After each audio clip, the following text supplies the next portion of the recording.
네, 이 금리와 주가, 환율과 주가 굉장히 민감하죠. 금리하고 환율은 외국인 투자자들한테는 국내에 투자 대상이 있을 때 해지의 또 수단으로도 쓰이긴 하는데요. 오늘은 금리와 주가 얘기 한번 좀 풀어볼까요? 이베스트 투자증권 리서치 센터 우혜영 애널리스트 나와 있습니다. 안녕하세요. 안녕하세요. 네. 자, 다음 주 29일 금요일로 알고 있습니다. 금융통화위원회 또 열리죠. 네. 보통 11월이나 12월 연말에는 금리를 잘 안 만지는데 우리나라건 뭐 해외건 이번에는 과연 어떤 예상을 하고 있습니까? 일단 11월 28일 금요일에 금통위가 예정되어 있는데요. 29일 아니요? 28일? 29일? 29일? 네. 아, 네, 금요일인데요.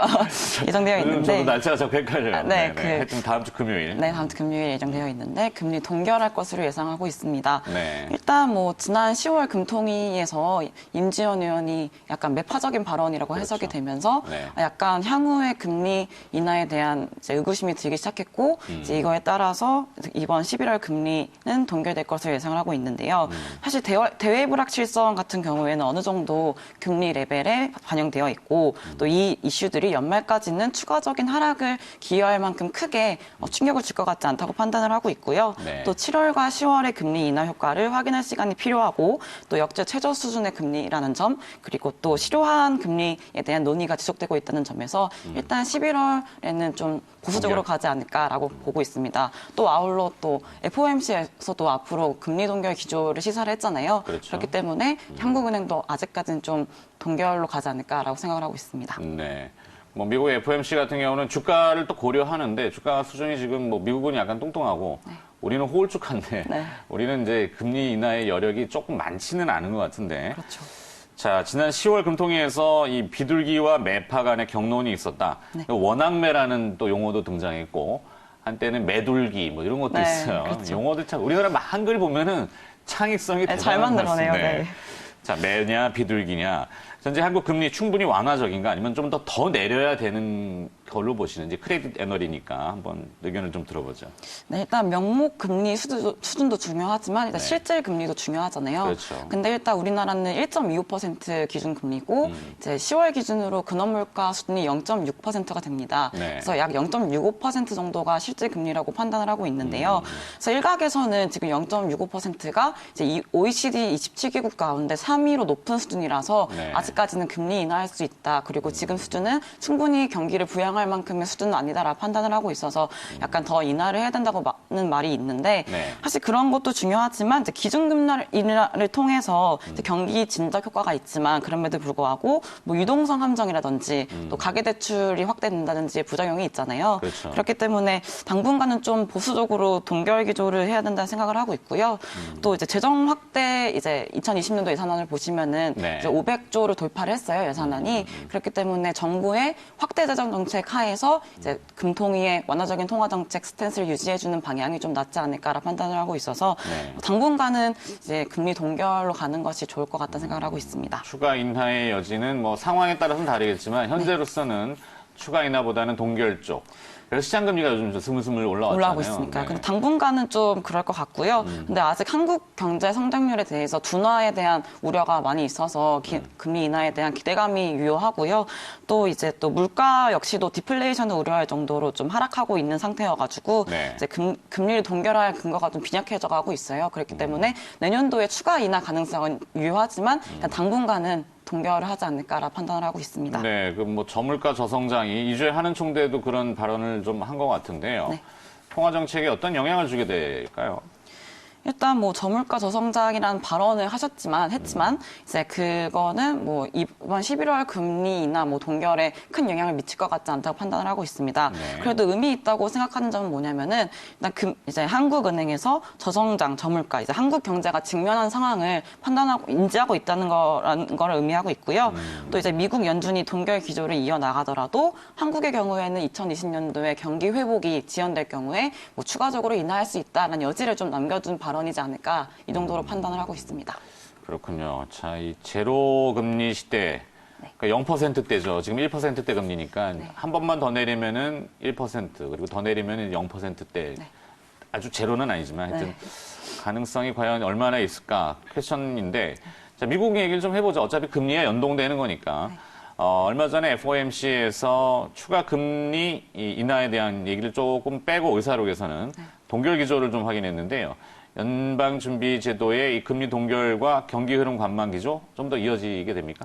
네, 그 10월 FOMC 의사록이 공개가 됐는데요. 일단 연준 위원들의 그 미국 경제에 대한 판단은 다소 이제 긍정적이라는 판단을 하고 있다는 것을 확인할 수 있습니다. 주가가 긍정적이니까 뭐 네, 긍정적으로 예, 그렇고요. 그리고 네. 대다수 연준 의원들이 이제 지금의 통화 정책으로 충분히 완화적인 성장을 지지할 수 있다라고 판단을 하고 있고요. 그리고 또 올해 들어서 연속으로 세 차례 7월, 9월, 10월 금리 인하했기 때문에 이 단행 금리 인하 단행한 것에 대한 효과를 확인할 시간이 필요하다라는 점에서 당분간은 동결 기조를 이제 유지할 것으로 이제 판단을 하고 있습니다. 네, 하지만 이 트럼프 대통령은 제롬 파월 연준 의장을 불러놓고 네.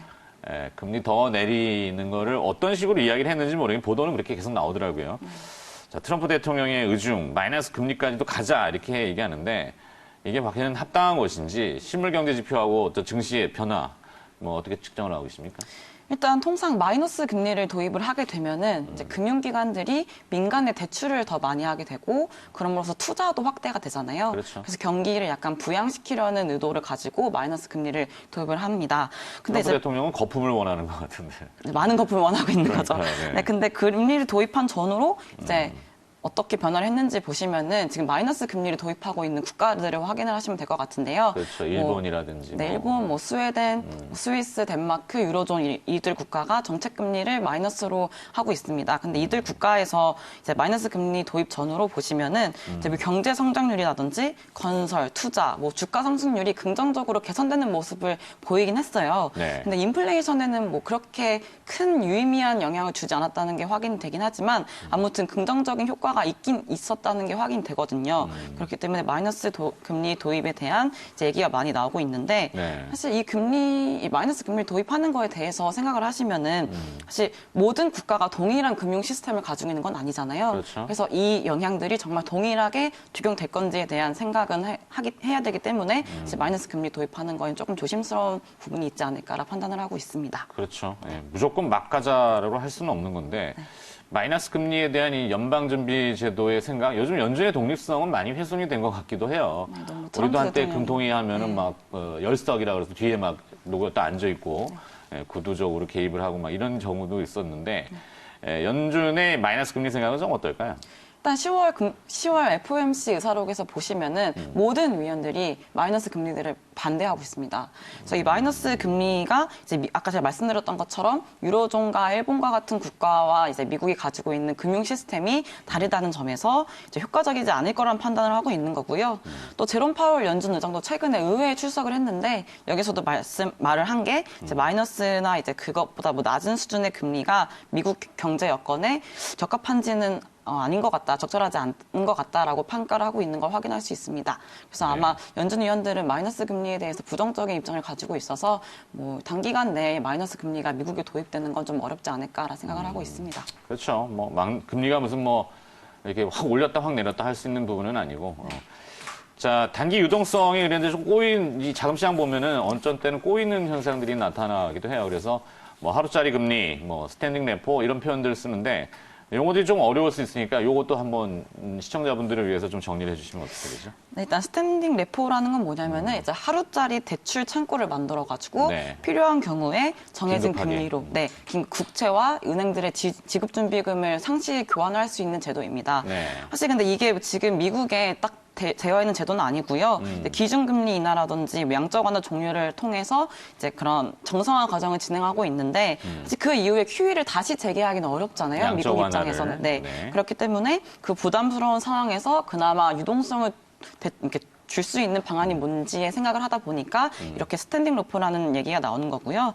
사실 이 제도가 도입이 될 경우에는 금리 상단을 조절을 할 수가 있고 또 초과 지급 준비금에 대한 컨트롤이 가능하다는 점에서 긍정적인 부분이 있지만 아직 논의가 되고 있는 상태여가지고 네. 이게 뭐 스터디식으로만 알고 계시면 좋을 것 같고요. 네. 사실 연준에서 지난 9월에 16일에 레포 금리가 급등을 했잖아요. 그렇죠. 그럼 그 이후에 연준에서 단기 자금 시장에 개입을 하기 시작했습니다. 약간 그런 식으로 뭐 대정증권을 매입한다든지 레포 매입 이제 거래를 한다든지 식으로 약간 개입을 할 것 같지.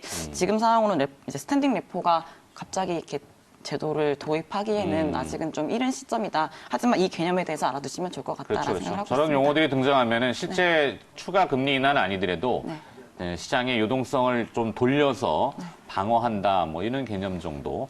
과거에 뭐 오퍼레이션 트위스트 뭐 용어들도 참 미국도 잘 만들어내요. 네. 자, 이제는 조금 시나리오를 전망해봐야 될 것 같은데, 자, 미국과 중국 간의 미중 무역 분쟁은 계속 이어지고 있고요. 난타전입니다.